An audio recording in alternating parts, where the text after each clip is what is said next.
तो ये देख लो कहाँ से डेटा चल रहा है अभी अपना, D drive server H T docs, तो वहीं बनेगी अंदर फाइल, बाहर नहीं बनानी, ये तो चलेगी नहीं। ठीक है, तो आज का अपना टॉपिक है ऑपरेटर। डेट क्या होगी 6।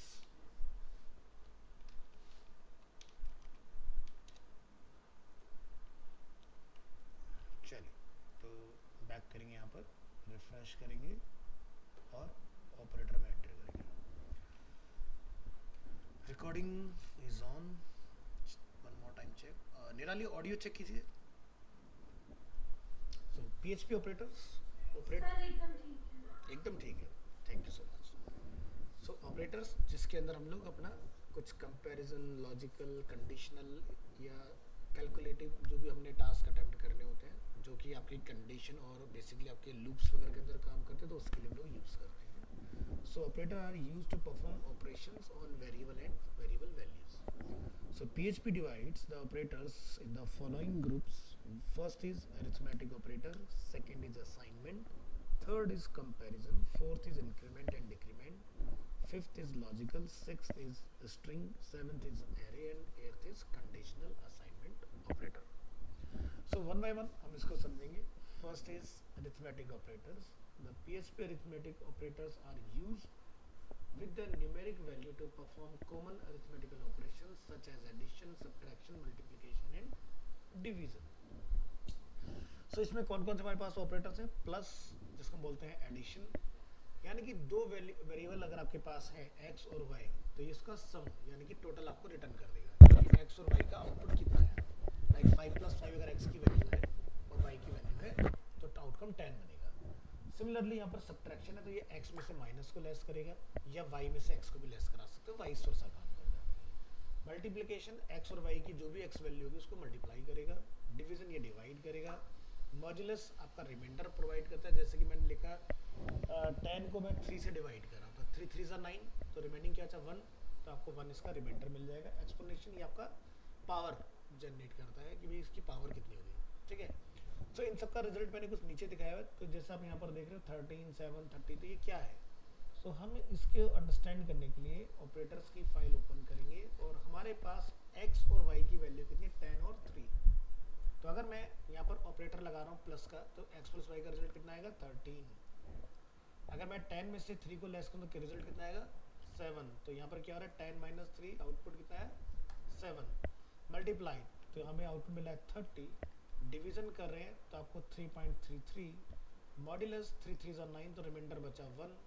ठीक है, और यहाँ पर हम लोग कर रहे हैं आउटपुट यानी कि एक्सपोनेंशियल ऑपरेटर, तो ये आपको पावर इसकी जनरेट करके देगा कुछ इस तरह से 10,000। तो यहाँ पर आप देख रहे हो 2 टाइम मल्टीप्लाई का हमें यूज़ करना होता है। सो नेक्स्ट हम लोग देखेंगे असाइनमेंट ऑपरेटर्स की बात। असाइनमेंट ऑपरेटर्स जो होते हैं, the PHP assignment operator are used with numeric value to write a value to a variable. So basic assignment operator in PHP is equal to, it means that the left operand gets set the value of the assignment expression on the right. So जैसे कि x के against हमने कुछ value रख दिया, वो वाली चीज़। सो assignment क्या है, जैसे x = y, तो इसका आउटपुट सेम ही रहेगा, same as x = y। The left operand gets set to the value of the expression on the right. x + अगर मैं लिखूंगा y, तो इसका क्या मतलब होगा, x = x + y। यानी कि इसको अगर हम लोग प्रैक्टिकली नीचे समझे तो यहाँ ये, अब देखो यहाँ पर मेरे पास क्या है, x की वैल्यू 10 है, y की वैल्यू 5 है, मैंने लिखा फिर से x और मैं क्या लिखा +=y। इसका मतलब ये हुआ इन दोनों को टोटल करके ये यहाँ डाल देगा, तो यानी कि मैं जब x करूँगा तो मुझे 15 आउटपुट आना चाहिए। चेक करके कितना आ रहा है ना। तो हमने x में क्या करा, ये क्या है असाइनमेंट, x को हमने x और y फिर से असाइन कर दिया, तो += से असाइनमेंट चलता है। इसी तरह से हम लोग यहाँ पर लिख रहे हैं -=, तो ये 10 में से 5 को लेस करके हमें यहाँ पर सीधे 5 रिटर्न कर देगा। मल्टीप्लाई करेंगे तो 10 × 5 = 50। डिवाइड करेंगे तो आपको यहाँ पर 2 रिटर्न आ जाएगा। मॉड्यूलस असाइनमेंट करेंगे तो 0 आएगा, क्योंकि वैल्यू सीधे सीधे डिवाइड हो रहा है पूरा। तो इस तरह से इसका आउटपुट आता है। नेक्स्ट आता है comparison. The comparison operators are used to compare two value. जैसे कि आप यहाँ देखेंगे 2 × मतलब इक्वल, यानी कि $x two time equal to $y returns true if $x is equal to $y। मान लो आपके पास x में 5 है, y में 5 है, तब दोनों पास 5 5 है, तो ये क्या करेगा, इक्वल का यानी कि इक्वल टू, जैसे लोग पढ़ते हैं मैथमेटिक्स में LHS इक्वल टू RHS, वही चीज़ है ये। फिर है आइडेंटिकल। आइडेंटिकल में क्या होता है कि भाई ये डेटा के टाइप को भी पता कर लेता है। एग्जाम्पल के तौर पर कि मान लो कि भाई मेरे पास दोनों वेरिएबल में 5 5 की वैल्यू है, लेकिन एक जो 5 है वो है न्यूमेरिक, दूसरा जो 5 है वो है इन्वर्टेड कोड में। उस केस में ट्रिपल इक्वल टू फॉल्स कर देगा उस चीज़ को। तो ये पता लगा लेता है कि डेटा का टाइप क्या है, क्या वो नंबर है, क्या वो स्ट्रिंग है, जो भी उसका टाइप होगा आपको पता चलेगा। तो देखो क्या बोलता है, यहाँ तक सेम है, return true if $x is equal to $y, यहाँ तक same, and they are of the same type. अगर नंबर होंगे दोनों तो रिजल्ट आएगा, अगर एक नंबर हुआ एक स्ट्रिंग हो तो रिजल्ट नहीं आएगा। फिर आता है नॉट इक्वल, तो इसको हम लिखते हैं एक्सक्लेमेशन इक्वल टू के साथ। तो आप लिखें $x is not equal to $y। Generally हम लोग इसका यूज करते हैं पासवर्ड वगैरह को कंपेयर कराने के लिए कि भाई कंफर्म पासवर्ड और पासवर्ड की वैल्यू मैच नहीं हो रही है। तो returns true if x is not equal to y। तो ये ध्यान रखना, अगर फॉल्स होगा तभी चलेगा, ट्रू पर नहीं चलता, ये गलत पर ही आउटपुट देगा आपको, ठीक है। नॉट इक्वल का ये भी सिंबल होता है और नॉट इक्वल का ये भी सिंबल होता है, लेस देन ग्रेटर देन एक साथ, ये सिर्फ PHP में आता है। तो आप ऐसे लिख सकते हो, इसका भी आउटपुट सेम ही रहेगा, ये सिंबल लगाओ या ये सिंबल लगाओ। अब इसमें भी आपका आइडेंटिकल आ जाता है कि भाई आप यहाँ पर पता लगा पा रहे हो कि उनका टाइप सेम नहीं है, अगर सेम होगा तो रिजल्ट नहीं आएगा, अगर सेम नहीं होगा तो आएगा। तो क्या लिखा है, और they are not of the same type. Greater than, तो यहाँ पर क्या बोला, x is greater than y, यानी कि अगर x की वैल्यू 10 है, y की वैल्यू 5 है, तो x बड़ा हो गया तो ट्रू हो गया, और अगर y की वैल्यू 15 हुई और x की वैल्यू 10 हुई तो फॉल्स हो जाएगा, यानी कि कोई आउटपुट नहीं आएगा आपको उस केस में। लेस देन, अगर x की वैल्यू y से छोटी होगी, कम होगी, तो उस केस में आपका ये काम करेगा। ग्रेटर देन और इक्वल टू, या तो 10 से ज़्यादा हो या उसके बराबर हो। अगर 9 लिख दिया आपने तो नहीं चलेगा, एग्जाम्पल, ठीक है। इसी तरह से लेस देन और इक्वल टू चलता है आपका, और ये होता है स्पेसशिप ऑपरेटर। अब ये तीन चीज़ एक साथ कर लेता है, ठीक है। क्या क्या, returns and integer less than, equal to और ग्रेटर देन 0, यानी कि लेस देन भी चेक हो गया, ग्रेटर देन भी चेक हो गया और इक्वल भी चेक हो गया। तो ये नया ऑपरेटर है इसके अंदर, spaceship operator, depending on if x is less than, equal to और ग्रेटर देन y। तो तीन काम एक बार में हो जाएंगे इसके अंदर। अब सबका प्रैक्टिकल देखो। सो पहला क्या है, कंपैरिजन ऑपरेटर इक्वल, तो वूल वैल्यू क्या आ रही है हमें, ट्रू। तो ट्रू कैसे आ रहा है, जरा इसको प्रैक्टिकली समझो। नीचे इधर आता है, हमने यहाँ पर जाके क्या लिखा, x की वैल्यू क्या है 100, y की वैल्यू क्या है 100। अब देखो दो बार वाला जो इक्वल टू है इसको सही बताएगा, क्या बोला, return true because value are equal, equal ही है ना, तो ट्रू दे दिया उसने। लेकिन जब मैंने ट्रिपल इक्वल टू में चेक किया आइडेंटिकल के अंदर, तो उसने क्या बताया, फॉल्स है। क्यों, क्योंकि भाई ये जो नंबर है में और ये जो स्ट्रिंग में, तो इसने पता लगा लिया, return false because type are not equal. एक टेक्स्ट है एक नंबर है, तो दोनों का डिफरेंस समझ में आया। फिर क्या है हमारे पास, नॉट इक्वल, हमने यहाँ पर लिखा 100 और 100, तो ये क्या बोलेगा, return false because values are equal. But अगर मैं यहाँ पर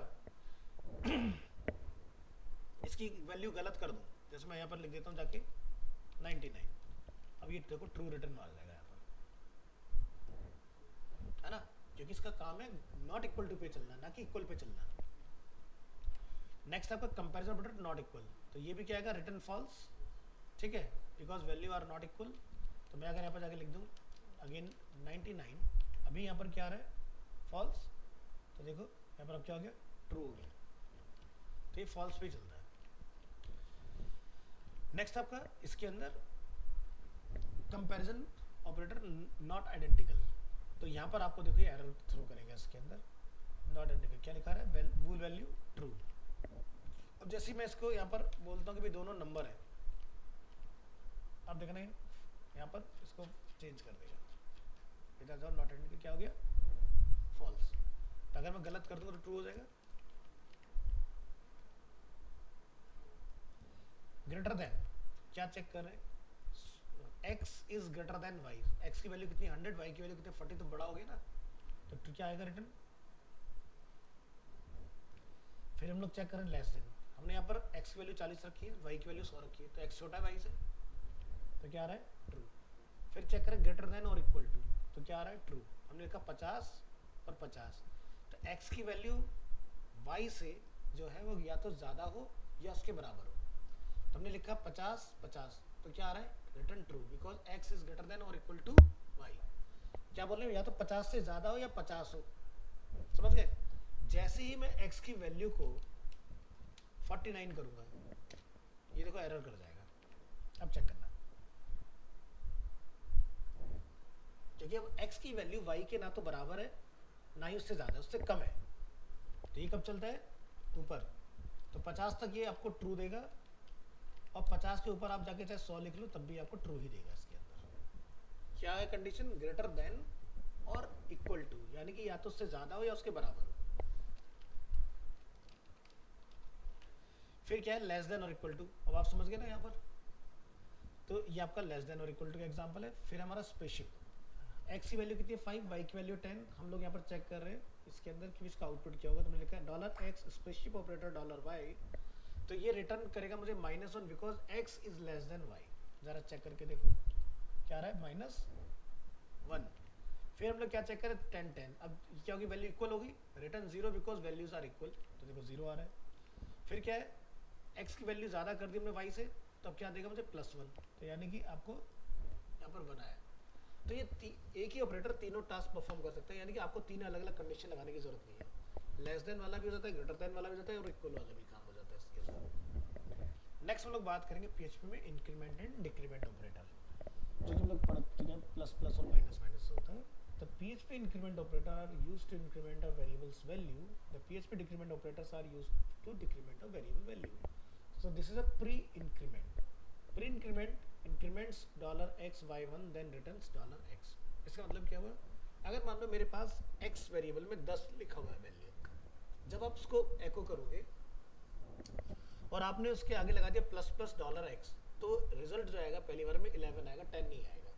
प्री इंक्रीमेंट यानी कि पहले से ही प्रोसेस होके आएगा, ठीक है। तो यहाँ पर हमें क्या रिटर्न आ रहा है, क्यों आ रहा है, नीचे आके देखो जरा। हमने यहाँ पर जाकर डिफाइन किया $x वैल्यू क्या है, लिखते वक्त हमने आगे इसके प्लस प्लस लगा दिया, तो आउटपुट क्या बन गया 11 बन गया। फिर ये क्या है पोस्ट इंक्रीमेंट। पोस्ट इंक्रीमेंट का मतलब ये होता है कि मान लो x के पास 10 की वैल्यू है, आपने लिखा एको $x प्लस प्लस, तो आपको 10 ही आएगा, इंक्रीमेंट नहीं आएगा। इंक्रीमेंट कब आएगा, जब मैं उसको दोबारा से लिखूंगा। कहने का मतलब आपने लिखा $x प्लस प्लस, एक बार 10 आया, जब दोबारा लिखोगे तो 11 हो जाएगा। तो क्या लिखा रहा है देखो 10 फिर 11।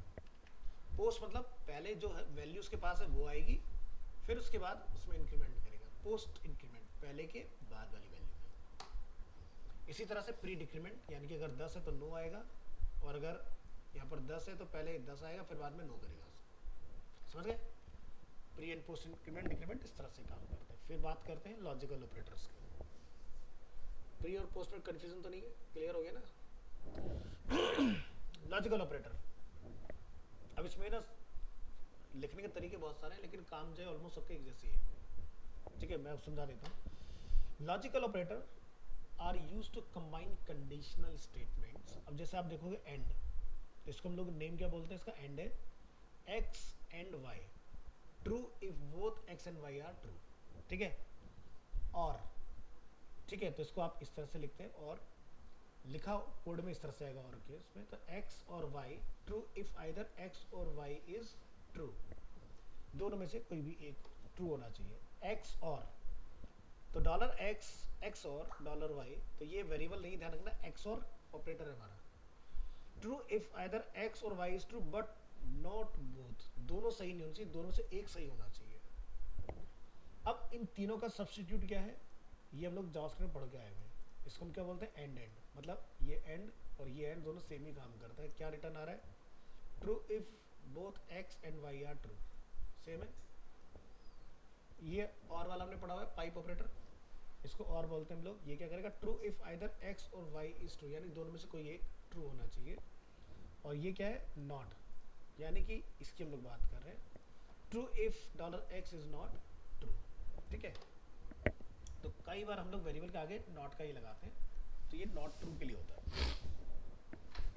अब जैसे हम लोग यहाँ पर देखेंगे लॉजिकल ऑपरेटर एंड, तो रिटर्न क्या रहा है, अरीना एनिमेशन। जरा चेक करके देखो इसके लिए क्या लॉजिक लगाया हमने नीचे, हमने और नीचे जाइए, यहाँ पर हमने देखो डिफाइन किया, हमने दो वेरिएबल लिए x और y, दोनों के पास अलग अलग वैल्यू है 100 और 50। हमने लिखा if $x 2 time equal to 100 और $y 2 time equal to 50, result क्या आना चाहिए। तो हमने क्या यूज करा, एंड ऑपरेटर।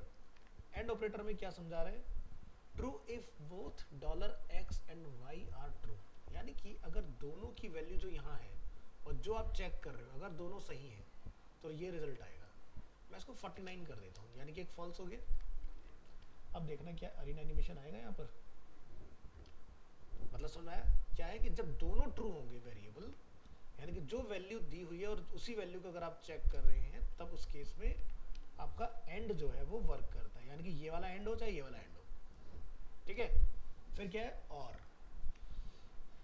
और वाले में हम लोग क्या कर रहे हैं, write a message if at least one of the conditions are true. 150 हमने लिखा पर 100 और 80 जान उसके गलत किया, क्योंकि गलत होगा तभी चलेगा, नहीं तो सही पे नहीं चलेगा। दोनों अगर सही कर दो तो फॉल्स हो जाएगा, क्योंकि सही वाला काम एंड का है, और वाले का काम क्या है, दोनों में से कोई एक सही होना चाहिए, या तो 100 की वैल्यू 100 के बराबर हो या फिर 50 की वैल्यू 50 के बराबर हो। अगर 100 50 दोनों लिख दोगे मैं यहाँ पर जाके, अब जरा चेक करो इसका रिजल्ट, ठीक है। तो यहाँ पर आपको इसका सेम रहेगा। अब जैसे मैं इसको यहाँ पर रॉन्ग कर लूँगा और के साथ में, ठीक है, तो ये अपना काम करता रहेगा। तो ये दोनों में से एक के ऊपर चलता रहेगा, एक कंडीशन ट्रू होनी चाहिए। अब मान लो मैंने दोनों को जाके लिख दिया 80 80, अब तो गलत हो गया ना दोनों, अब रिजल्ट भाग जाएगा यहाँ से। देखो वो कहता है दोनों में से एक सही होने चाहिए, ठीक है। तो मैंने जैसे लिखा 50, तो देखो एक वैल्यू सही होगी, आउटपुट आ जाएगा। समझाया, लिटिल बिट कंफ्यूजिंग है, लेकिन ये कब चलता है, जब दोनों गलत हो जाएंगे तो नहीं आएगा, दोनों में से एक के पास अगर सही रिजल्ट आ रहा होगा तो चलता रहेगा, ठीक है। और दोनों को अगर आप सेम वैल्यू दे दोगे तो भी चलता रहेगा, कोई दिक्कत नहीं है। तो ये क्या कहता है, हम दोनों को सही मत दो, दोनों में से किसी एक को दे दो, हमें कोई लड़ाई नहीं है, हम आउटपुट दे देंगे। लेकिन अगर हम दोनों को अपने गलत दे दे तो कुछ नहीं देंगे, तो दो के में से एक के पास कुछ होना चाहिए, समझ गए। तो देखो इसमें भी रिजल्ट आ रहा है, ये चीज क्लियर है। तो दोनों गलत होंगे, जो वैल्यू यहाँ अगर यहाँ मैच नहीं करेंगे तो नहीं चलेगा, ठीक है। अब बात करेंगे लॉजिकल ऑपरेटर में एक्स और, तो क्या है इसका मतलब, write a message if one of the condition are true but not if both condition are true. तो यानी कि अगर आपने दोनों को लिख दिया 100 और 50 तो ये नहीं चलेगा।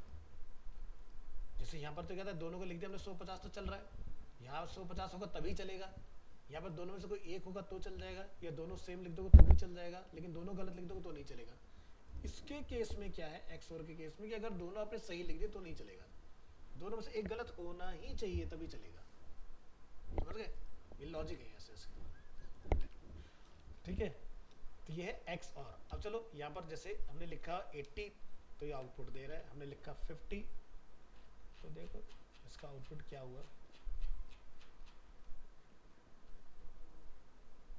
चला गया ना। ये कहता मुझे दोनों सही नहीं चाहिए भाई, एक तो गलत लेके मानूंगा मैं, एक गलत दो, तो जैसे मैं इसको गलत दूंगा तभी चलेगा। देखो आ गया आउटपुट। अब ये जो एंड है और ये जो एंड है दोनों का काम सेम ही होता है, ठीक है, इसमें कोई वो नहीं है। देखो सही है ना, ये वाला जो है इसमें दोनों में से कोई एक होना चाहिए सही, ये दोनों सही हो तब भी चलेगा, दोनों में से कोई एक होगा, अगर दोनों गलत होंगे तो नहीं चलेगा। फिर ये क्या है, नॉट वाला। अब हम लोग यहाँ पर क्या चेक करें, देखो इसको ऐसे लिखते हैं, if not $x 2 time equal to 900, तो ये क्या हो गया 100 है, यहाँ पर हम चेक करें 900, तो आपका जो नॉट वाला है वो क्या दे रहा है, अरीना एनिमेशन। अगर मैं यहाँ पर लिख देता हूँ 100 तो आउटपुट नहीं आएगा, लीजिए चला गया ना, तो आपका इसका आउटपुट नहीं आ रहा, तो ये गलत पे चलता है, नॉट जो वैल्यू उस पर ना चल के दूसरे पे चलेगा। तो ये लॉजिक जितने भी बनते हैं वो इन्हीं से बनते हैं, कि दोनों सही पर चले तब, या दोनों में से कोई एक हो जाए तब। तो जैसे देखते हैं ना, ये जितना भी IoT लिखा गया है, इंटरनेट ऑफ थिंग्स, मतलब जैसे घर में आपने एक सर्किट लगा दिया कि भाई वोल्टेज अगर 240 से ऊपर हो जाए तो लाइन काट दो, 200 से नीचे हो जाए तो लाइन काट दो, 200 से 240 से नीचे हो रहे तो चलता रहे। ये तो हो गया एक सिंगल कंडीशन है ना, इससे ऊपर इससे नीचे फॉल्स, ठीक है, और इसके बीच में ट्रू, है ना, स्विच केस चल रहा है। अब एक आया इस तरह का कि भाई मेरे घर में मान लो 3 फेज की सप्लाई है, ठीक है, अब 3 फेज की सप्लाई में हो सकता है एक फेज के वोल्टेज कम हो गए, तो ऑटोमेटिक चेंज ओवर आता है ना। पता नहीं देखा है तुम लोगों ने, नहीं देखा?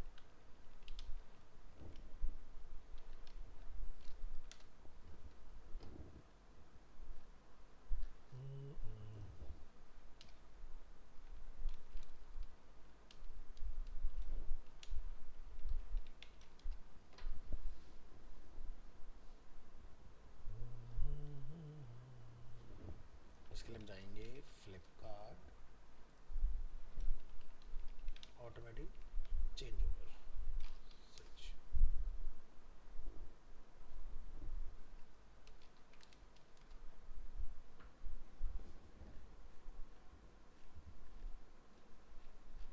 आजकल काफ़ी इन डिमांड है, ट्रेंडिंग है, कोई नहीं तो इसको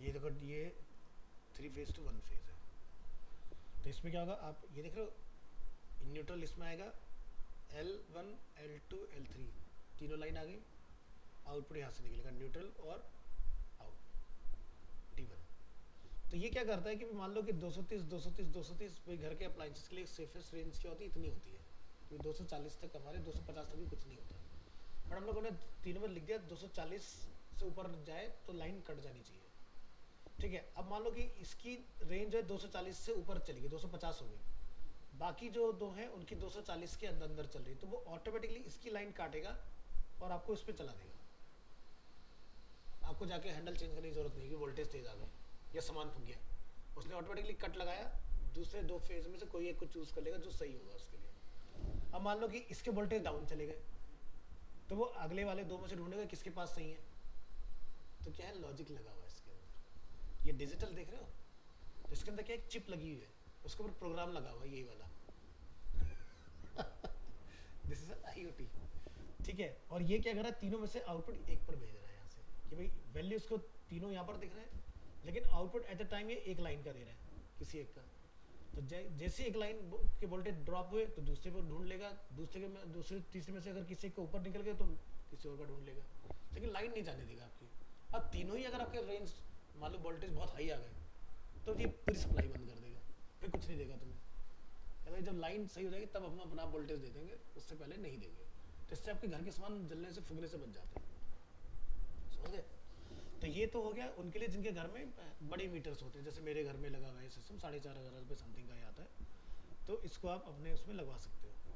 तो आपको रात को सो रहे ये नहीं वोल्टेज कम हो गया तो अपना AC बंद हो गया, टेंशन नहीं है ना, आप लाइन चेंज, हमने इतने पैसे इसलिए खर्चे, कौन उतरेगा इतने मालिक की बिल्डिंग से नीचे लाइन चेंज करके आएगा, है ना, क्योंकि बड़ी बड़ी बिल्डिंग में कहाँ होता है, मीटर नीचे होता है लगा हुआ, तो अब तुम उतर के जाओगे इतना नीचे, वहाँ जाके कराओगे काम, हटो, नींद खराब करोगे तब तक नींद ही भाग जाएगी, समझ गए ना।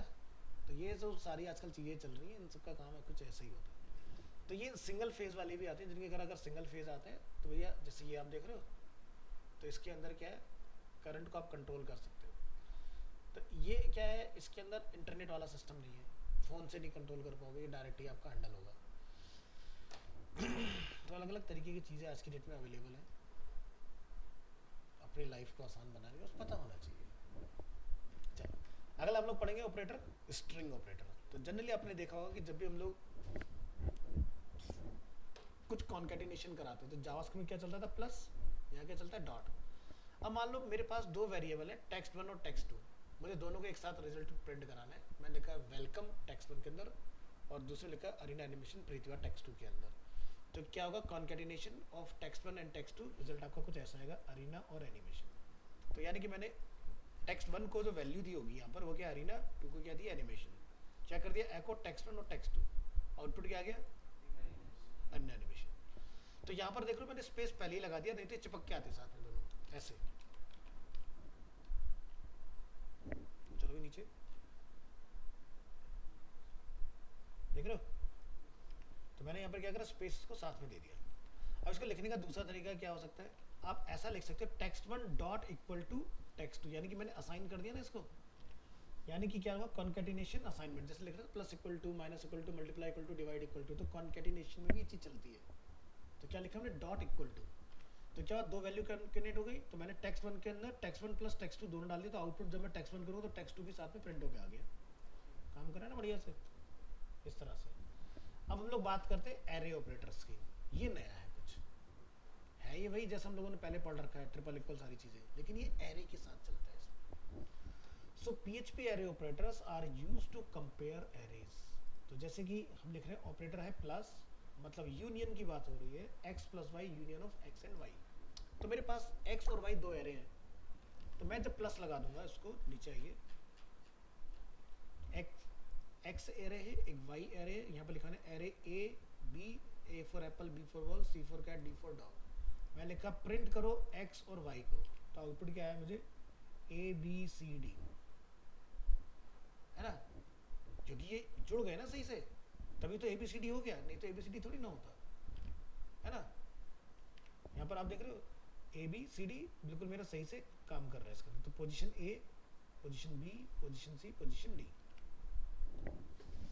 इसी तरह से हमने लिखा इक्वालिटी, इक्वालिटी की हम लोग यहाँ पर बात कर रहे हैं ABCD के अंदर, तो अब आपका रिजल्ट क्या आ रहा है यहाँ पर, फॉल्स। अब ऐसा क्यों हो गया भाई, इक्वल नहीं है, ए के यहाँ पर ए के इक्वल एप्पल है, यहाँ बी के इक्वल बॉल है, यहाँ सी का कैट है, या डी का डॉग। अगर ए एप्पल वाई में दोबारा यहाँ पर प्रिंट कर दो नीचे, तो ये ट्रू मार जाएगा इसको, एक्स और वाई दोनों इक्वल है।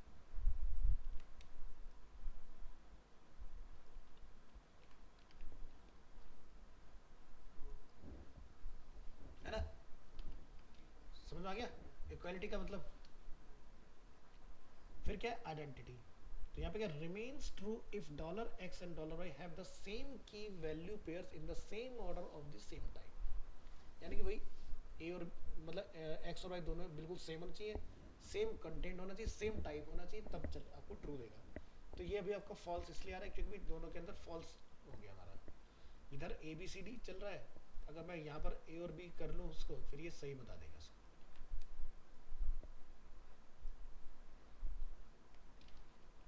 अब देखना ट्रू आना चाहिए, है ना, समझ आ गया। अब कंफ्यूजन हो रहा होगा भी दोनों में तो सेम ही चीज़ चेक हो रही है ना। इसका मतलब ये है कि भाई मान लो कि की का पेयर तो ABCD आपका AB दोनों में चल रहा है, लेकिन यहाँ के A में एप्पल है, यहाँ के A में नंबर है 1, तो गलत हो गया ना, टाइप सेम नहीं हुआ। नहीं समझे, समझाता हूँ। मैंने इसको किया कॉपी, इसको मैंने बनाया कमेंट, मैंने यहाँ पर किया पेस्ट, और मैंने इसको लिखा वाई। अब ध्यान देने वाली बात क्या है कि भाई अगर ये ऐसा है तो ये सही है, देखो ट्रू आ रहा है, थर्ड लाइन में आ रहा है ना। अब मान लो कि भाई आपने यहाँ पर लिखा A की वैल्यू 1 और B की वैल्यू 2, तो क्या अब टाइप सेम है, नहीं है ना। यहाँ पर डेटा टाइप क्या, स्ट्रिंग है, यहाँ पर डेटा टाइप क्या हो गया, नंबर हो गया फॉल्स। तो ये कब चलेगा, जब सब कुछ सेम हो, नहीं तो नहीं चलेगा, नहीं तो फॉल्स आता रहेगा। फिर क्या है, इनइक्वालिटी। अब ये गलत प्रश्न ट्रू बताएगा, देखो और समझ आ गया ना। वो कह रहा है A की वैल्यू अलग है, B की वैल्यू अलग है, सॉरी A और B एक जैसे है लेकिन C और D अलग है, तो इनइक्वालिटी आपका वर्क कर गया उसके अंदर, कह रहा है कि जी सही है, सही बात है, बात तो सही है ना।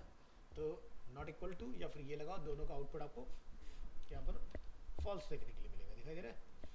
कहाँ गया इनइक्वालिटी में, ये देखो सॉरी ट्रू, इनका ट्रू आएगा, तो ये गलत पे सही बताता है। और ये आपका नॉन आइडेंटिटी, इस पर क्या बोल रहा है, ट्रू। इसमें हम लोग आइडेंटिटी चेक नहीं कर रहे हैं, नॉन आइडेंटिटी वाला है हमारा, तो यहाँ पर देखो इसको सही आपका रिजल्ट आएगा। तो ये वही वाला है जो हमारा ऊपर कंपैरिजन वाला है ना, सेम वही काम करता है। नेक्स्ट है PHP कंडीशनल असाइनमेंट ऑपरेटर, इसको बोलते हैं टर्नरी ऑपरेटर। ये नया स्टार्ट होता है जावास्क्रिप्ट में। तो इफ को हम लोग क्वेश्चन मार्क में और एल्स को हम लोग कॉलम में डिफाइन कर लेते हैं। तो यहाँ पर कंडीशन हमारी जैसे मान लो डॉलर एक्स कंडीशन, अगर इफ है तो ये आएगा, एल से तो ये आएगा। तो यहाँ पर आप देखेंगे इसका रिजल्ट क्या आएगा, नीचे आइए, एक्स की वैल्यू क्या है, ट्रू है। हमने लिखा echo is the value of x is true, yes और नो। ठीक है, तो यहाँ पर क्या ट्रू, तो क्या आएगा, अगर मैं फॉल्स कर दूँ क्या आएगा, अभी क्या आ रहा है नीचे जाके देखो, अब मैं यहाँ पर फॉल्स कर दूँ तो यानी कि आपके कोड की लाइन गड़ गई। आप पहले लिखते इफ, फिर लॉजिक बनाते, फिर उसके अंदर करली ब्रेस लगाते, फिर जाके इफ को डिफाइन करते, फिर बंद करते, फिर एल्स लिखते, फिर उसको डिफाइन करते, फिर बंद करते। 6 लाइन का कोड आपने 1 लाइन में खत्म कर दिया। तो ये टर्नरी ऑपरेटर ये 6 में बेसिकली इंट्रोड्यूस किया गया। इसी तरह से आपका दूसरा ऑपरेटर इसमें आता है डबल नॉन कोलिजिंग, ये इसी के अंदर चलता है। ठीक है, तो ये क्या करें, return the value of x, दोनों ही रिटर्न कर रहे हैं एक्स की वैल्यू को। The value of x is expression if expression 1 exist and is not null. If expression 1 does not exist और is null, the value of x is expression 2। यानी कि कह रहा है कि अगर ये नहीं है तो ये चलेगा, ये नहीं है तो ये चलेगा। समझ गए? तो चलो इसको जरा चेक करके आते हैं। तो यहाँ पर जैसे हमने एक एग्जांपल बनाया है, ये तो हमारा टर्नरी वाला एग्जांपल हो गया। एक दूसरा एग्जांपल हम लोग यहाँ पर देखेंगे। हमने क्या लिखा, what is the value of y divided by 4। ठीक है, तो यहाँ पर हम लोग क्या चेक करें टर्नरी ऑपरेटर के अंदर, अभी नॉन कोलाइजिंग पे बाद में देखेंगे, पहले इसको देखो। तो हमने क्या देखा, यहाँ पर लिखा 0, इट इज 0, अदरवाइज ब्लैंक छोड़ दिया हम लोगों ने। जरा यहाँ देखो क्या आउटपुट आ रहा है, इट इज 0। ठीक है, what is the value of y divided by 4 कितनी है, तो y की जो वैल्यू है वो हमने क्या रखी है, फॉल्स।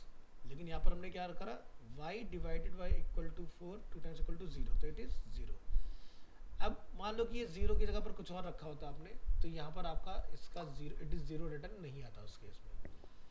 इसका एक और एग्जाम्पल देखो, हमने एक वेरिएबल बनाया स्टेटस, हमने यहाँ पर लिखा empty user question mark anonymous और लॉग्ड इन। तो यहाँ पर हमें क्या लिखा रहा है, एनोनिमस। हमने यहाँ पर लिखा एको स्टेटस एम्प्टी यूजर, यहाँ पर हमने डिफाइन किया anonymous logged in, same line देख रहे हो। बट इस बार यूजर के पास एक वैल्यू है, ये जो यूजर है, पहले यूजर क्या था, खाली था।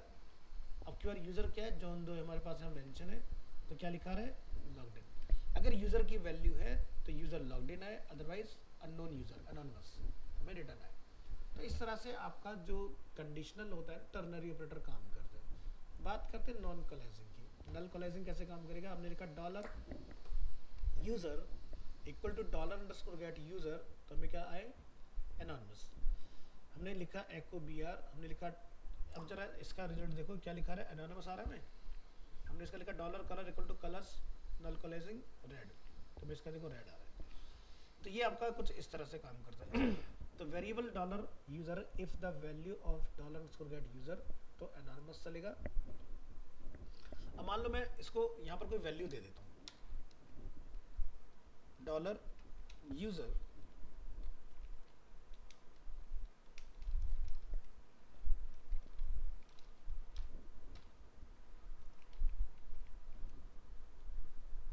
ठीक है, और यहाँ पर हम जाके अपनी कुछ इसको वैल्यू रख के आ जाता है।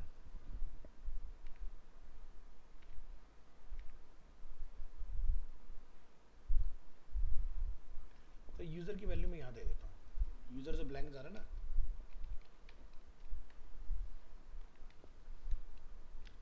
और मैं यहाँ से कुछ इसको वैल्यू दे देता हूँ।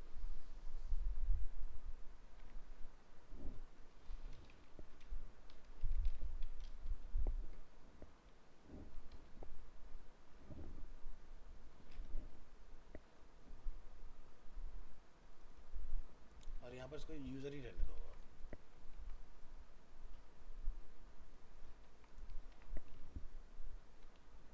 क्या लिखा रहा है, अरीना लिखा रहा है। हमने क्या करा, ऊपर यूआरएल में यूजर को एक वैल्यू दे दी अरीना।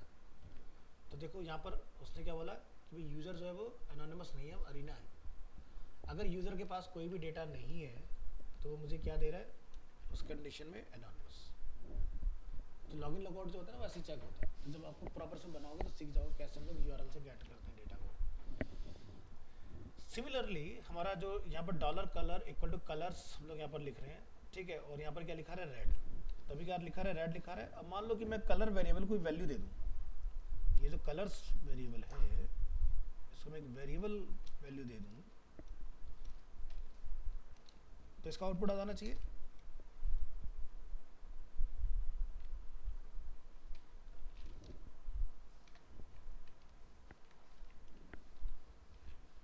यहाँ लिखिए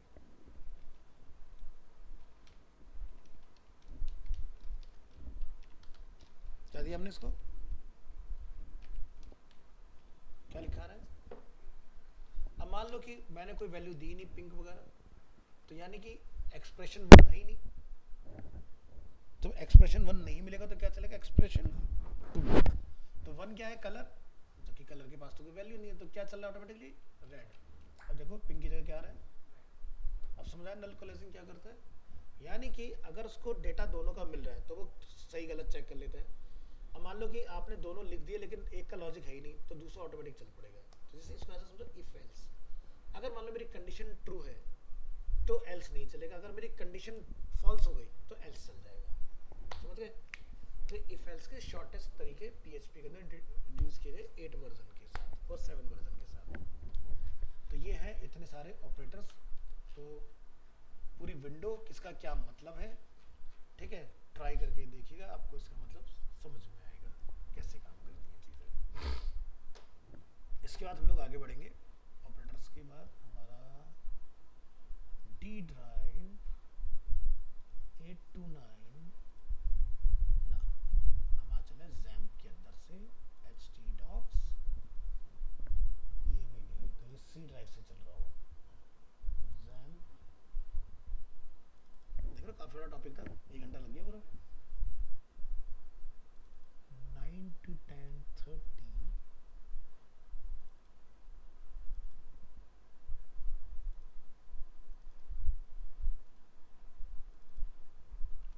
सुपर ग्लोल पढ़ लिया ना हमने।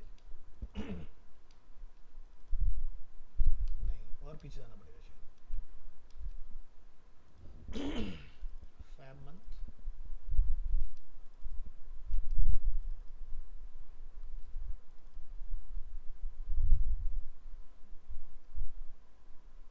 पीएचपी डेटा टाइप, तो यहाँ पर थे हम लोग ऑपरेटर्स के अंदर। तो ऑपरेटर्स के बाद आपकी कंडीशंस आ जाते हैं। ये हमारा सारा पूरा हो चुका है, तो कंडीशन आपको मिलेंगी यहाँ पर, ठीक है, इफ एल्स और एल्स इफ। तो पूरा फोल्डर करेंगे यहाँ से कॉपी और डी ड्राइव के अंदर आएंगे हम लोग। क्या है अपना सर्वर, सर्वर के अंदर htdocs 10:30 अगस्त आज की डेट में यहाँ पर आ जाओ।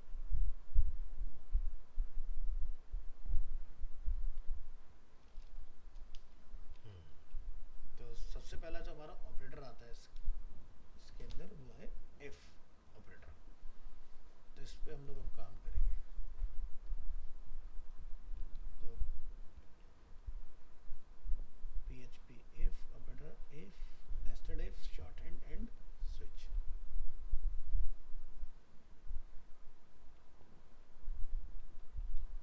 तो ये हमारा कौन सा टॉपिक चला देता भाई, 12। इसको नेम दे दो 13।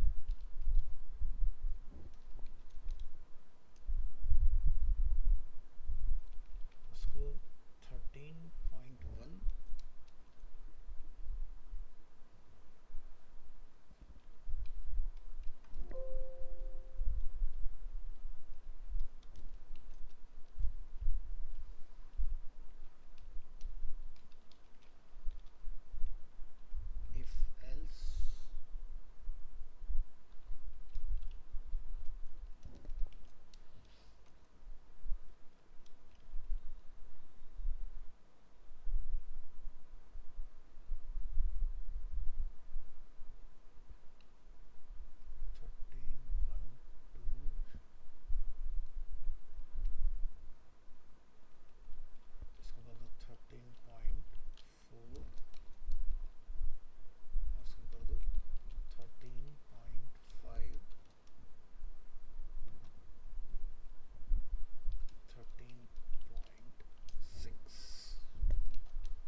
भी आपने ऑपरेटर भी देखे सीखे वो सब अब इसके अंदर इस्तेमाल होने आपके स्टार्ट हो जाएंगे इसके अंदर।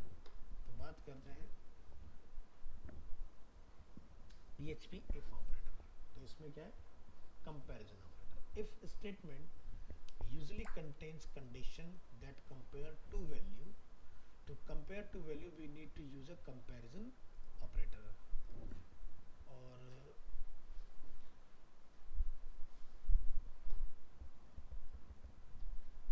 so here are the PHP comparison operator to use in if statement। तो जो भी आप ये लॉजिक देख रहे हो आपको if के अंदर यूज करने हैं, और ये आपके लॉजिकल वाले हैं। तो हमने देख लिए, तो हम लोग देखते हैं we can compare as many condition as we like in one if। जैसे 5 is a number between 2 and 10। तो जरा नीचे आइए if ऑपरेटर में, हमने कौन सी फाइल ओपन करी है, if ऑपरेटर। उससे पहले एक फाइल और होनी चाहिए हमारी if के नाम से, यहाँ से शुरू करते हैं, उसमें बाद में जाएंगे। चलो if स्टेटमेंट शुरू करें। Conditional statements are used to perform different actions based on different conditions. So PHP condition statement verify of, यहाँ पर स्पेलिंग मिस्टेक है, OFTEN, correct। When you write the code you want to perform different actions for different conditions, you can use conditional statements in your code to do this। So in PHP we have the following conditional statements। if statement executes some code if one condition is true। if else statement executes some code if a condition is true and another code if that condition is false।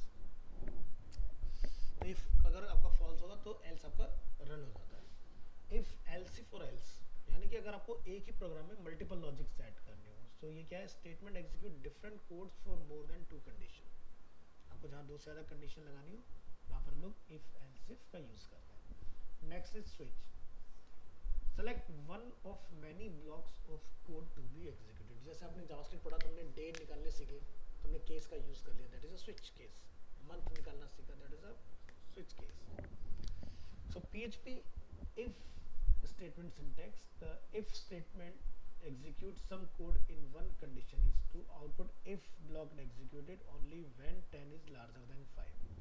if block executed we can also use variable in if statement। have a good day। तो जरा इसका code देखो क्या बना है। हमने यहाँ पे लिखा कि if 10 is greater than 5 तो आउटपुट क्या आना चाहिए, if block is executed, otherwise आपका फॉल्स हो जाए। तो 10 5 से बड़ा है, 10 इज ग्रेटर देन 5 है, तो क्या आउटपुट आना चाहिए, ये वाला आउटपुट आना चाहिए। तो देखो यहाँ पर ये कोड रेंडर हो रहा है। अब मान लो मैं यहाँ पर लिख देता हूँ एल्स।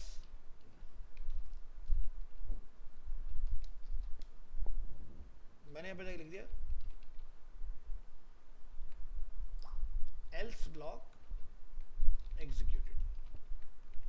तो क्या एल्स प्रिंट हो रहा है, नहीं हो रहा ना, क्योंकि ये कंडीशन अभी सही है। अब मैं लिख देता हूं कि भाई 10 इज ग्रेटर देन 50। अब क्या है, गलत हो गया ना, तो क्या चलना चाहिए, जरा चला के देखो, है ना भाई 10 50 से बड़ा कैसे हो सकता है, तो गलत उतारा ना प्रोग्राम हमारा। तो उसने क्या बोला भाई ये एल्स है, इफ नहीं चलेगा इसमें। तो एल्स का मतलब समझ आया, जब इफ फॉल्स होता है तब एल्स आता है, अदरवाइज एल्स नहीं है। एल्स कोई लॉजिक कंटेन नहीं करते, ध्यान रखना। एल्स इफ के अभाव में चलेगा। इफ अगर गलत हो गया, फॉल्स हो गया, तब एल्स चलता है। क्लियर है। सो दूसरा एग्जांपल लेंगे, we can also use variables in if statement. तो मैंने यहाँ पर क्या लिखा, एक वेरिएबल बनाया $t इक्वल टू 14। मैं लिखा if $t is less then 20 have a good day.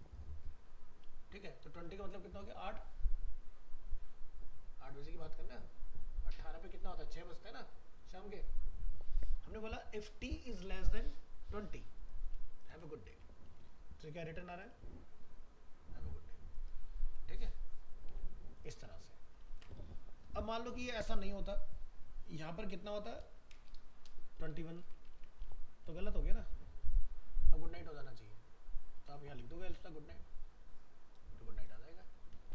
But अभी तो ये गुड डे गुड नाइट चल रहा है ना, ये कहीं से टाइम से नहीं चल रहा है, ये हमने खुद की वैल्यू डाल रखी है। बट हम लोग PHP में जब डेट पढ़ लेंगे ना, तो आपको समझ आ जाएगा कि कैसे इस चीज़ को भी हैंडल करें। जैसे जावास्क्रिप्ट लिखते हैं ना कि variable today equal to new date, फिर लिखते हैं कि HR is less than this, तो फिर हमारा ट्रू हो जाए फॉल्स हो जाए, तो सीख जाओगे आप अभी इसके अंदर। तो इफ ऑपरेटर समझ आया, यहाँ पर इफ किस तरह से काम करेगा। अब हम लोग इफ ऑपरेटर की बात करेंगे इसके अंदर। तो चलाइए इफ ऑपरेटर, ये फाइल अपने पास यहाँ अवेलेबल है, जिसके अंदर हमारे पास ये सारी कंडीशंस हम लोग इसमें चला सकते हैं अपनी। तो यहाँ पर हम लोग देख रहे हैं 5 is a number between 2 and 10, तो इसकी फाइल आप यहाँ देखें। तो जैसे हम लोगों ने यहाँ पर चेक कराया है इफ ऑपरेटर के अंदर, ये लॉजिक यहाँ पर, जैसे कि t इक्वल टू क्या है यहाँ पर 14, तो इसका आउटपुट देखो यहाँ कहीं आ रहा होगा बीच में, हैव अ गुड डे। तो ये भी क्या फॉल्स में जा रहा है, क्यों जा रहा है, इसके पीछे का रीजन बताता हूँ।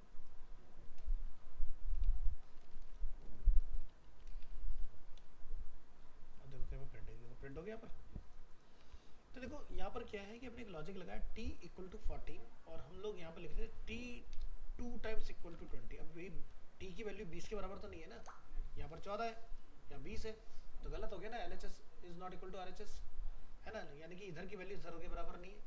अगर बराबर हो तो have a good day, otherwise नहीं है ना। तो यहाँ पर इस वजह से आपका ये वाला मैसेज प्रिंट नहीं हो रहा है, यानी कि हमने कौन सा चलाया, इक्वल वाला ऑपरेटर है ना। नीचे आ जाओ, यहाँ पर हम लोग क्या लिख रहे हैं, a की वैल्यू है 200, b की वैल्यू है 33, c की वैल्यू कितनी है 500। हमने लिखा a is greater then b, तो a भाई b से बड़ा है, तो सही बात है। और ठीक है, हम क्या लिख रहे हैं, c is less then a, तो c जो है वो a से छोटा है। ठीक है, तो क्या ऐसा है, नहीं sorry, c is greater then a, c जो है a से बड़ा है। यहाँ पर ग्रेटर देन का सिंबल है ना, देखो दोबारा समझो, a is greater then b, बिल्कुल सही है, और c is greater then a, c की वैल्यू कितनी है 500, उसकी वैल्यू दो, तो ये क्या हो गया, दो लॉजिक एक साथ चल गए। तो क्या रहा, बोथ कंडीशंस आर ट्रू। नीचे देखो यहाँ आ रहा होगा, यानी कि 5 is a number between 2 and 10, एक थ्योरी चल रही है, ये देखो कहीं ना कहीं आ रहा होगा बीच में, उसका लॉजिकल ऑपरेटर में ढूंढो, ये देखो लिखा है बोथ कंडीशंस।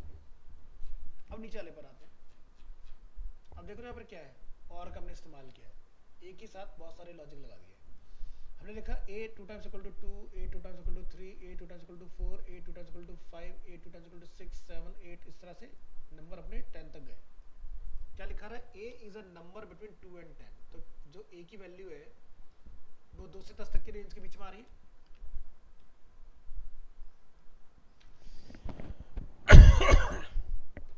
आउटपुट क्या आया, a की वैल्यू कितनी है 5 है ना, तो 5 is a number between 2 and 10, तो 2 से 10 के बीच में ये नंबर एग्जिस्ट कर रहा है आपका। तो ऐसा आप मल्टीपल वैल्यूज को चेक करा सकते हो, और करके इस तरह से।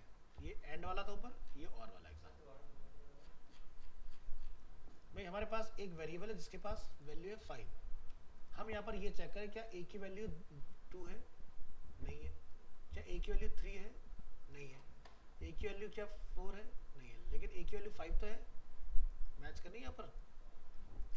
तो इस लॉजिक में कोई एरर क्यों नहीं आ रहा और ये रिजल्ट क्यों प्रिंट हो पा रहा है, क्योंकि यहाँ पर हम लोग और की हेल्प से मल्टीपल चीज़ चला रहे हैं।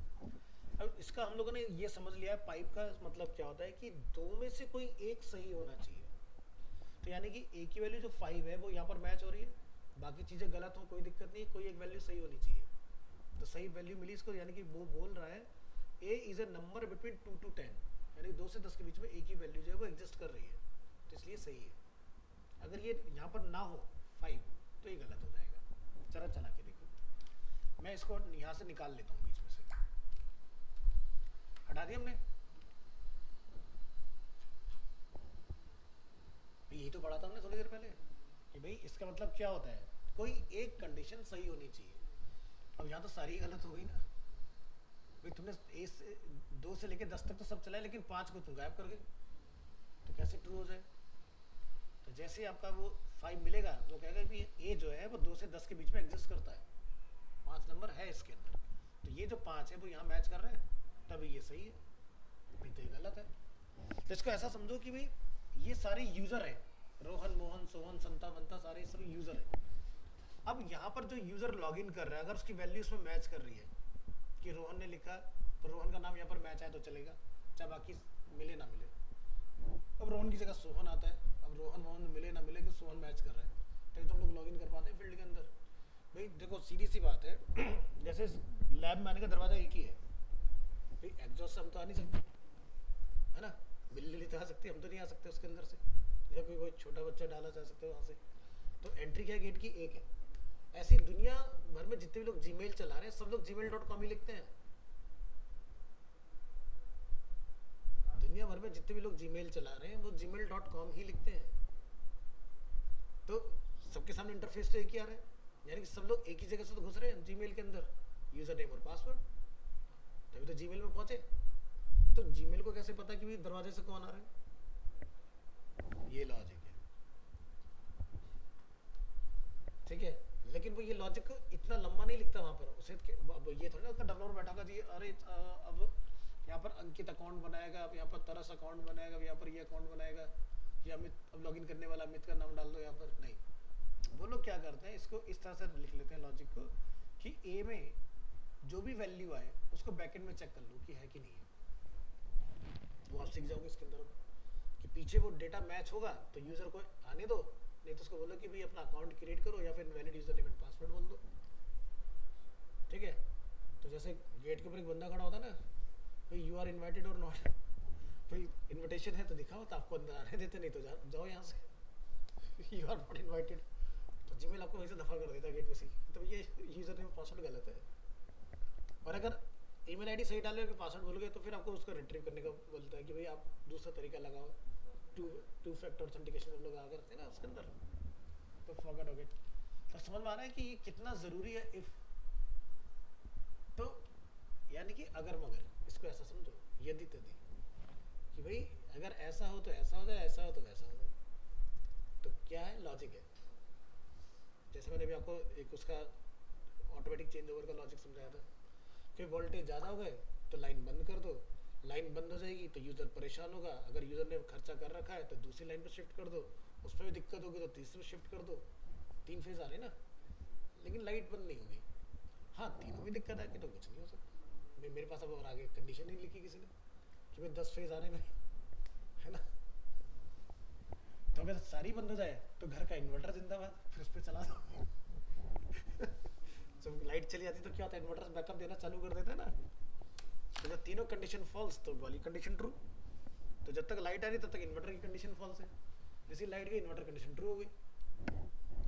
तो प्रोग्रामिंग को समझना है तो अपने घर के एग्जाम्पल पे सेट करके समझ लो, आसान हो जाता है समझना कोडिंग का, नहीं तो कोडिंग कभी समझ में नहीं आएगी, वैसे भागते रहेगी। अभी समझ में आएगी, थोड़ी देर बाहर से निकलोगे सब भूल जाओगे। तो कंडीशन यही तो है सारी चीज़ें, भाई जब तक मेरे को इन्वर्टर में इलेक्ट्रिसिटी सप्लाई आ रहा है तब तक इन्वर्टर सप्लाई नहीं देगा, इन्वर्टर बाईपास, यानी कि इन्वर्टर में लाइट गई और अगर बैटरी फुल चार्ज है तो वो चार्ज नहीं करेगा बैटरी को, क्योंकि वहाँ पर क्या कंडीशन लगा उसके अंदर में बैटरी के अगर इतने एम्पेयर इतने वोल्ट है तो इसको ओवर चार्ज नहीं करना, ओवर चार्ज करेगा तो वो बैटरी खराब हो जाएगी तुम्हारी। तो ध्यान रखना जहाँ भी पीसीबी बोर्ड होते हैं ना उन सभी के अंदर प्रोग्रामिंग होती है। तो हम लोग यहाँ पर ये इफ एल्स चला रहे होते हैं, वहाँ पर आपके बोल्ट सेट कर दिया जाता है कि इसने बोल्ट आ गए 12 बोल्ट अगर बैटरी के अंदर अवेलेबल है तो इससे ऊपर नहीं जाएगा, 12 बोल्ट और इतने एम्पियर। और उसमें ये भी हम लोग सेट कर सकते हैं कितने एम्पियर से इसको चार्ज करना है, क्योंकि जो चार्जिंग का गेम चलता है वो एम्पियर पर चलता है, तो जितने ज़्यादा एम्पियर उतना ज़्यादा वोल्टेज कंजप्शन बढ़ता है। तो जो आपके घर का इन्वर्टर की बैटरी होती है ना, तो उसमें पीछे देखते हो चार्जिंग का ऑप्शन होता है स्टैंडर्ड, देखना कभी पीछे एक स्विच होता है स्टैंडर्ड, फास्ट, लो। अगर लो चार्ज रखोगे तो बैटरी की लाइफ बहुत अच्छी रहेगी, ठीक है। और अगर आप फास्ट करोगे तो मज़ा तो आएगा, जल्दी चार्ज होगा, लेकिन उसकी लाइफ घट जाएगी, यानी बैटरी जो 6 साल चल रही थी वो 3 साल में ख़राब हो जाएगी आपकी। इन्वर्टर के पीछे देखना छोटे छोटे स्विच होते हैं लगे हुए, ठीक है। तो उसका काम क्या है, यही काम है कि यानी कि आपको कोडिंग करने का उसमें ऑप्शन तो है नहीं, तो उन्होंने मदरबोर्ड में 3 सेटिंग बना दी कि यूज़र अगर यहाँ कर दे तो एम्पियर बढ़ा के 15 कर दो, वोल्टेज ज़्यादा लेगा, जल्दी चार्ज कर देगा।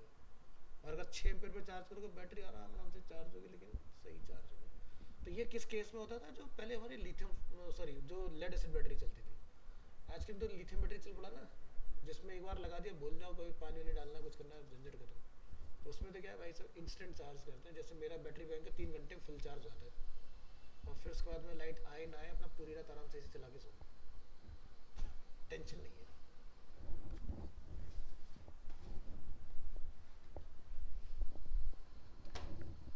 तो ये था हमारा इफ ऑपरेटर। अब हम लोग बात करेंगे इफ एल्स ऑपरेटर की। तो बैक करेंगे और ओपन करेंगे इफ एल्स।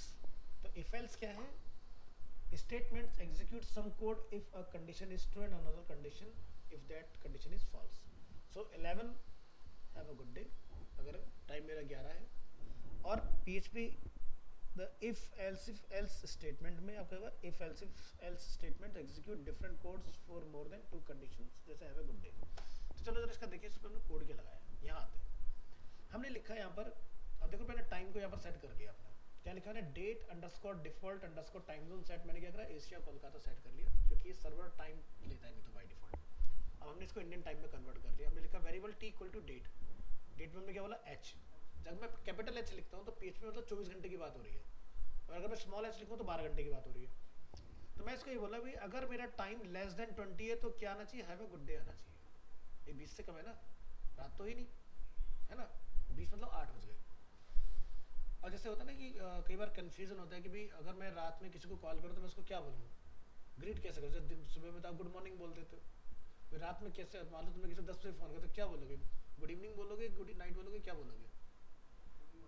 गुड इवनिंग बोलोगे। लेकिन जब कॉल डिस्कनेक्ट करोगे तो गुड नाइट बोलोगे, क्योंकि जब तक रात के 12 बजे तब तक गुड इवनिंग ही चल रही है, लेकिन जब कट कर रही हो तब गुड नाइट चल रही है ना। तो यहाँ पर क्या रहेगा अभी के फिलहाल के लिए? Have a good day. और अगर ये 20 की जगह 21 हो गया टाइम, मतलब 8 की जगह 9 हो गए, तो यहाँ पर हैव अ गुड नाइट हो जाएगा। तो अभी हमें क्या आ रहा है? हैव अ गुड डे, है ना। तो ये अपना हो गया। अब दूसरा वाला हम लोग क्या देख रहे हैं भाई, अगर समय जो है 10 से कम है तो गुड मॉर्निंग आना चाहिए, समय अगर 20 से कम है तो गुड डे आना चाहिए, और उससे ऊपर निकल गया तो गुड नाइट आना चाहिए। तो हमें क्या रहा है? Have a good day. तो मैं इस कंडीशन को यहाँ पर चेक करने के लिए क्या कर देता हूँ, फिलहाल तुम्हें दिखाने के लिए। भाई 10 वाली कंडीशन तो फॉल्स हो गई, तो मैं यहाँ लिख देता हूँ जैसे कि if time is less then, जैसे 12 नहीं बजे, मैं लिख देता हूँ गुड आफ्टरनून। एग्जाम्पल टेस्टिंग के लिए बता रहा हूँ, गुड आफ्टरनून। क्या आ रहा है? समझ गए? जैसे ही 12 से ऊपर निकल जाएगा टाइम, 12:01 होगा, तो ये हैव अ गुड डे चालू हो जाएगा। ठीक है, क्योंकि अब जो टाइम है वो कंप्यूटर से आ रहा है, समझ गए? तो मतलब समझा कंडीशन कैसे काम कर रही है भाई, ये चीज़। तो पहले वाला जो मैंने इफ वाला चलाया था, तो उसके अंदर मैंने टाइम मैनुअली लिख रखा था अपना यहाँ पर। अब जो टाइम है यहाँ पर मैं लिख नहीं रहा हूँ, मैं कंप्यूटर से ले रहा हूँ, समझ गए? चलो, तो ये था आपका इफ एल्स। नेक्स्ट आगे बढ़ेंगे, शॉर्ट हैंड। शॉर्ट हैंड में क्या चलता है? टर्नरी ऑपरेटर चलता है, लाइन छोटी हो जाती है इसके अंदर। तो right short hand code, you can write if statement on one line. जैसे मैं लिखा हेलो, सो शॉर्ट हैंड को ओपन करिए। हमने लिखा वेरिएबल a इक्वल टू 5, हमने लिखा if a is less than 10, हमने लिखा $b इक्वल टू हेलो, और हमने लिख दिया एको बी आउटपुट। तो क्या लिखा रहा है?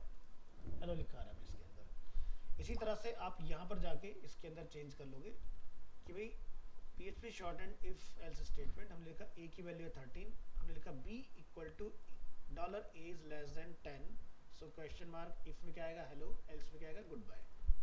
अब मुझे ये बताओ कि क्या a जो है वो लेस देन है 10? तो हमें क्या लिखा रहा है यहाँ पर?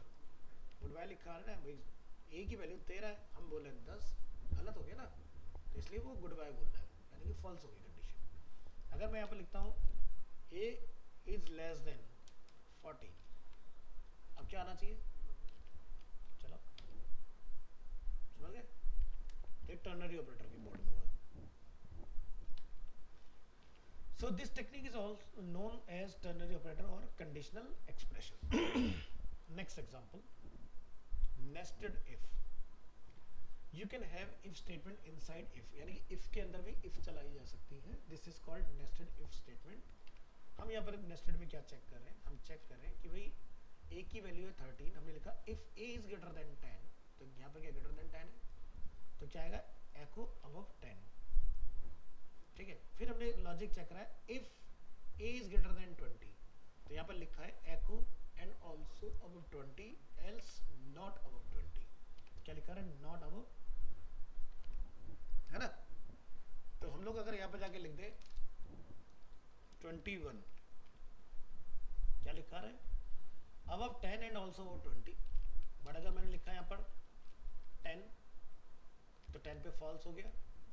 13 लिखा तो क्या बोलता है? Above 10 but not above 20। तो यानी कि इफ के अंदर एक और इफ भी हम लोग चला सकते हैं, यानी कि लॉजिक के अंदर लॉजिक, ठीक है। और जब आप वो बनाओगे ना लॉगिन साइन अप, तो लॉजिक के अंदर लॉजिक के अंदर लॉजिक के अंदर लॉजिक के अंदर पता नहीं कितने लॉजिक जाएंगे, तब जाके बनता है वो। तो इसको बोलते हैं नेस्टेड। फिर देखेंगे switch.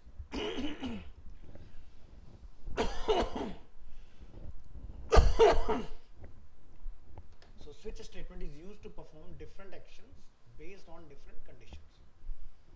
So the PHP switch statement use the switch statement to select one of many blocks of code to be executed. This is how it works. The expression is evaluated once.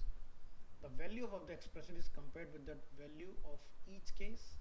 If there is a match, the associated block of code is executed. The break keyword breaks out of the switch block and default code block is executed if there is no match. तो JavaScript में break default सब पढ़ रखा है। Default तब चलता है तो सारी कंडीशन फॉल्स हो जाती है, तब डिफॉल्ट आता है। ब्रेक यानी कि भाई जिस चीज़ पे आपने मैच करा उसके बाद आगे ना जाए, वही रुक जाए। तो यहाँ पर आप देखो student has secure A grade, मैंने एक एग्जांपल बना रखे। तो अब अगर मैं यहाँ पर स्विच के अंदर जाता हूँ तो हमने क्या लिखा? Grade dollar grade A. मैंने कहा स्विच में ग्रेड को स्विच करो। अगर ए की वैल्यू है तो ये चलेगा, बी अगर यहाँ लिखा होगा तो ये चलेगा, सी अगर यहाँ लिखा होगा तो ये चलेगा, डी अगर यहाँ लिखा होगा तो ये चलेगा, और अगर ए बी सी डी का कुछ भी नहीं है तो यहाँ पर ये चलेगा। अभी क्या लिखा है? Student has secure A grade. तो मैं यहाँ पर जाके लिख देता हूँ डी ग्रेड। तो देखो डी ग्रेड लिखा गया, लेकिन मैंने लिखा ई ग्रेड। अब ई तो का तो कोई लॉजिक ही नहीं है, तो क्या होगा? डिफॉल्ट चल गया। Student has not secured any valid grade, है ना। समझ आया? आगे बढ़ते हैं। इसी तरह से हम लोग यहाँ पर फिर से बना रहे हैं ब्रेक लगा लगा के, इसके अंदर ग्रेड को हम लोग स्विच कर रहे हैं। तो ये क्या है अपना? ब्रेक स्टेटमेंट के साथ। तो ध्यान रखना कि अगर आप ब्रेक नहीं लगाते हो तो उस केस में आपके सारे स्टेटमेंट प्रिंट हो जाते हैं, ठीक है। जैसे आप यहाँ देख रहे हो हमने क्या लिख रखा? ए। तो यहाँ पर आप कहीं नोटिस करना क्या लिखा है? कहीं तो चल रहा होगा मेरा logic logic logic logic logic student has secure, देख रहे हो ये student has secure A grade B grade, दोनों आ गए यहाँ पर। ए और बी दोनों चल गए, ठीक है। लेकिन सी वाला नहीं चला क्योंकि यहाँ पर बी के ऊपर क्या लगा है? ब्रेक लगा हुआ है। तो ए और बी दोनों एक साथ लगे, तो इसलिए ध्यान रखना कि ब्रेक लगाना बहुत जरूरी है। नहीं लगाओगे तो आपकी सारी स्टेटमेंट प्रिंट होगी। तो लिखा है dollar grade is A, so the code block from case A is executed, but since it has no break statement the code block from case B will also be executed. तो B भी साथ में चलेगा। फिर हम लोग बात करें डिफॉल्ट की। तो डिफॉल्ट का रोल आपने देख लिया कि डिफॉल्ट क्या काम करता है। अब जैसे हम लोग यहाँ पर देखो एक और बना रहे हैं, जैसे कि ये डे के ऊपर हमने बना रखा है लुकिंग फॉर वीकेंड वगैरह, कहीं देखो नहीं आ रहा हुआ लिखा है, ये देखो the weak feel so long. तो यहाँ पर ये वीक वाला एग्जाम्पल हमारा नीचे है, इससे ऊपर हमारा कुछ और आना चाहिए। इसका एग्जाम्पल है द डिफॉल्ट कीवर्ड, यहाँ कहीं होना चाहिए। हाँ ये रहा। So default keyword specifies the code to run if there is no case match. So if no case get a match, the default block is execute. अब आप यहाँ देखो हमने लिखा d की वैल्यू क्या है? 4 है। अब आप देखो कि स्विच कर रहे हैं हम लोग डॉलर डी को, लेकिन 4 के लिए तो हमने कोई लॉजिक ही नहीं लगाया। Today is Saturday, today is Sunday, आज क्या दिन है? ट्यूसडे है। तो यहाँ पर आप देखो तो क्या मैसेज है? Looking forward to the weekend. Weekend का हम लोग देख रहे हैं कि कब आएगा, अभी तो बहुत लंबा टाइम है। तो आप यहाँ देख रहे हो ये प्रिंट हो गया डिफॉल्ट वाला। अगर 4 का लॉजिक होता मतलब यहाँ पर, तो आपको उसका रिजल्ट दिखाई देता। इसी तरह से हमारा यहाँ पर नीचे है, आप देखिए 4 अगेन हमने यहाँ पर डिफाइन, तो डिफॉल्ट को हमने ऊपर रखा है, केस इसको हमने डिफाइन किया, तो इसका भी आपको सेम रिजल्ट मिलेगा, उसमें कोई चेंज आपको नहीं मिलेगा। अगेन क्या है? Looking forward to the weekend. अब यहाँ पर देखो हमने लास्ट एक बनाया, हमने जाके डिफाइन किया D3। तो 1 2 3 4 5 6 और 0 हमने यहाँ डिफाइन किया हुआ है, और यहाँ पर समथिंग वेंट रॉन्ग डिफॉल्ट। तो डिफ़ॉल्ट में हमने यहाँ पर ये डाल दिया। अब डी की वैल्यू कितनी है 3, तो 3 पर अगर आपने कोई लॉजिक डिफाइन किया होगा तो वो दिखाई देगा, लेकिन ब्रेक कहीं नहीं है तो क्या दिखाई दे रहा है, the weak feel so long. So long पे हमने ब्रेक लगा रखा तो यहाँ के रुक गया, तो 3 भी चला, 4 भी चला, 5 भी चला, यहाँ तक पहुँचे। तो मैंने इस तरह से इसको डिफाइन करके रखा हुआ। मान लो आपने 6 लिखा ऊपर तो 6 0 सब चलेगा, 0 पे आकर रुक जाएगा, वीकेंड आर दी बेस्ट, है ना, इस तरह से। तो ध्यान रखना ब्रेक ज़रूर से लगाएं, अदरवाइज प्रॉब्लम आप लोग फेस करते हैं बिना इसके। तो ये था आपके कंडीशंस। इसके बाद आपका नेक्स्ट टॉपिक इसमें आएगा जब हम लोग अगली क्लास में लूप्स पढ़ेंगे, ठीक है। तो आज हमने ऑपरेटर्स पूरे खत्म कर दिए, पूरा if else else if switch सब चीज़ें खत्म कर ली हमने।